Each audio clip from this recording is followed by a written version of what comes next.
Timu y'abazanya birimbana n'abakungu mukaaga basibuddwa enkyaleero ku kitebe kya Uganda Christian University Mukono okwolekera ekibuga Dar es Salaam gye bagenda okwetaba mu mpaka z'ensero ez'amakirabu eza zooni y'okutanda eza Afrika nga zaakuyita okuva nga 1 mpaka nga 7 omwezi ogujja mu kibuga Dar es Salaam eky'eggwanga lya Tanzania.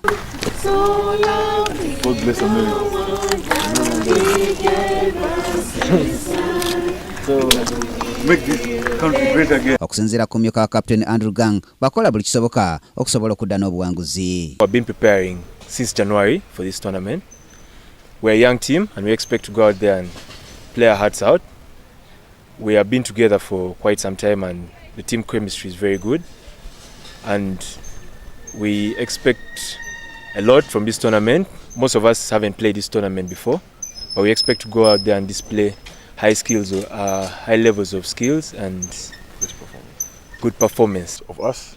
Though we know we have challenge from other countries and our rival City Oil, we're still expecting the best. Empaka za kuyinde wiki namba okuva nga 1 okutuusa nga 7 nga zakwetabamu amatimu agawerera ddala 10 okwetoola Afrika. Guno mulundi gwa kubiri nga Uganda Christian University etaba mu mpaka zino nga zawangula gezira ey'eggwanga lya Misiri omwaka oguwedde.